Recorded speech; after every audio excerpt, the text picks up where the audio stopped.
I'm 81 years old, and 3 weeks ago my brother called me for the first time in 30 years. The first thing he said broke my heart in a way I didn't know was possible at my age.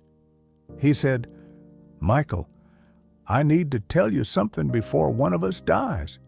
You were right that day, you were right about everything, and I've spent 3 decades knowing it." I stood in my kitchen gripping that phone, and 30 years just evaporated. 3 decades of stubborn silence, of Christmas cards returned unopened, of deliberately taking different routes through town to avoid driving past his street.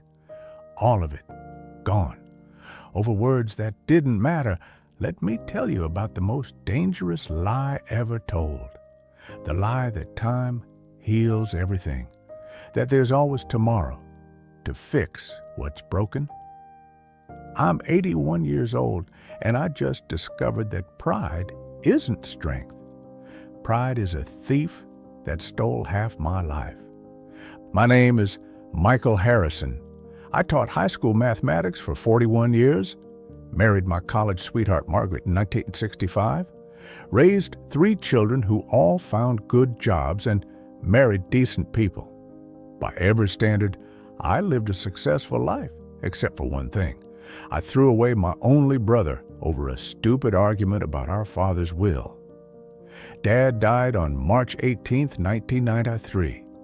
Massive heart attack while mowing the lawn.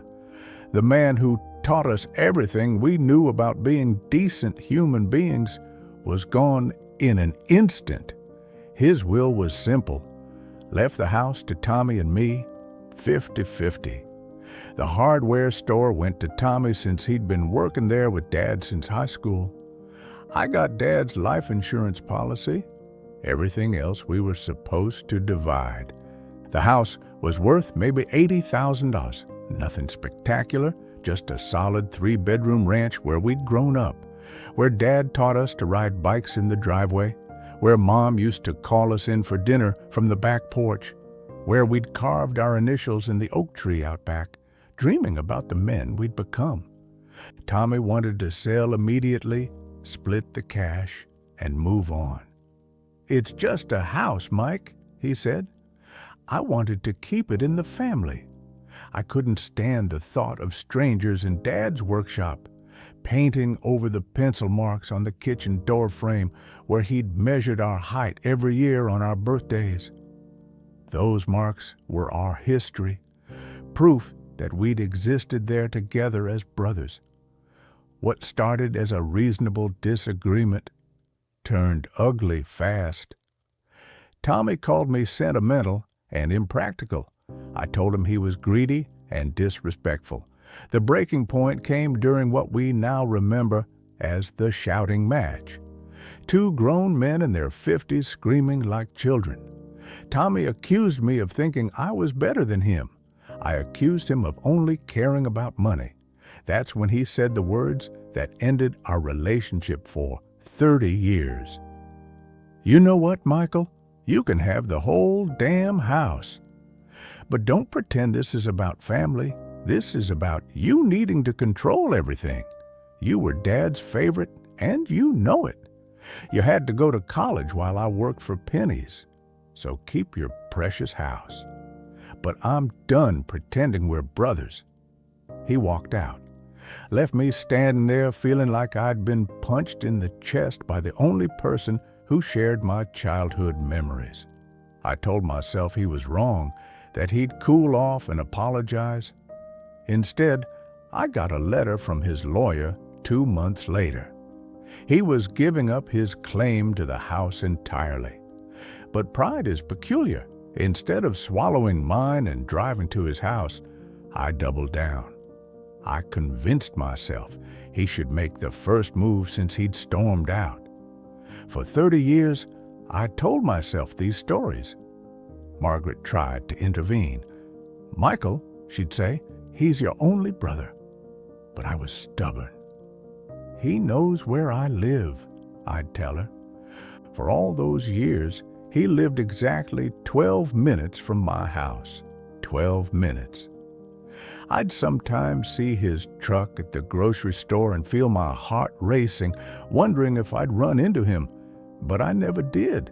It was like we had radar systems designed to avoid each other. I kept track of him through our cousin Lisa, though I pretended I didn't care. I knew when his wife died in 2019. I knew about his heart attack 2 years ago. I knew his daughter moved to California. But I never called, never sent a card, never swallowed my pride long enough to just show up at his door. After Margaret passed away 7 years ago from cancer, the loneliness started setting in differently. I'd been lonely when she was sick, watching her fade away. But after she died, I discovered a new kind of alone, the kind where you realize you're becoming the sole curator of your own history. My kids are good to me. They visit, call regularly, and bring the grandchildren around. But they don't remember me as a child. They know me as Dad, as Grandpa, but they never knew me as Mickey, the scared kid who slept with a nightlight until he was 12. Tommy remembered Mickey. Tommy was the only person left who remembered the boy I used to be. He remembered me teaching him to tie his shoes when he was 4. He remembered us building snow forts and catching fireflies and staying up late whispering secrets in our shared bedroom. The turning point came when our friend Bob Peterson died. I saw Tommy at the funeral. He looked old, really old, white hair, using a cane. In my mind, he was still 53. But there he was, 78, looking fragile. We made eye contact for just a second. He nodded slightly. I nodded back. But I couldn't stop thinking about him for weeks. That's when I finally asked Lisa for his phone number. "It's about time," she said. "You two are ridiculous." When I finally called, my hands were shaking. What do you say to someone you've ignored for 3 decades?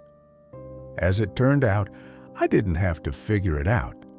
He answered on the second ring, and the moment I said, "Tommy, it's Michael," he just broke down, started crying right there on the phone.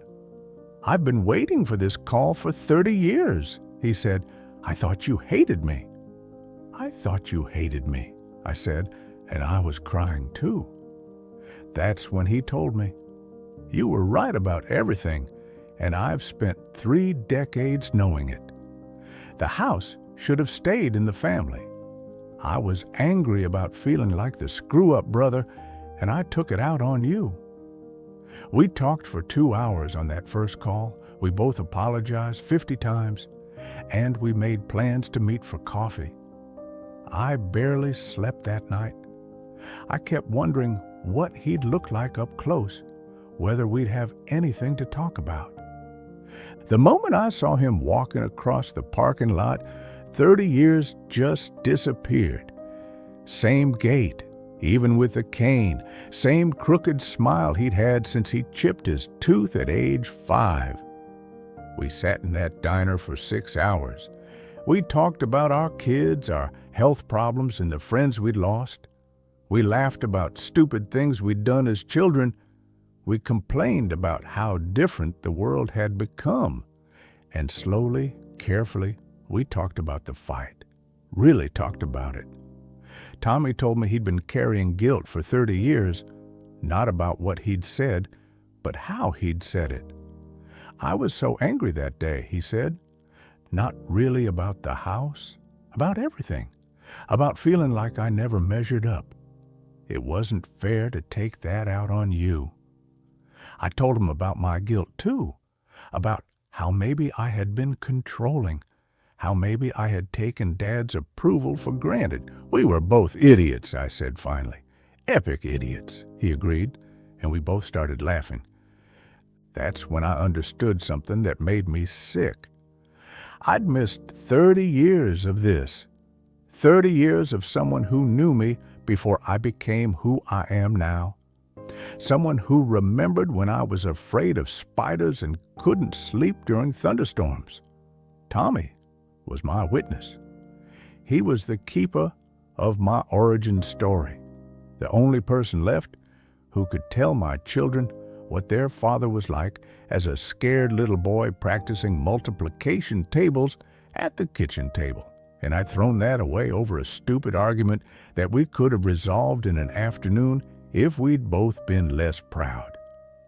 Here's what nobody tells you about getting old.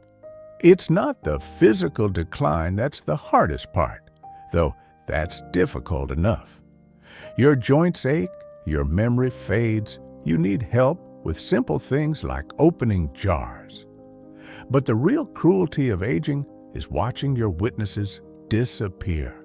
Your parents die, taking with them all the stories of your early childhood. Your friends move away or die or develop dementia. Your spouse dies, and suddenly you're the only person left who remembers your own story.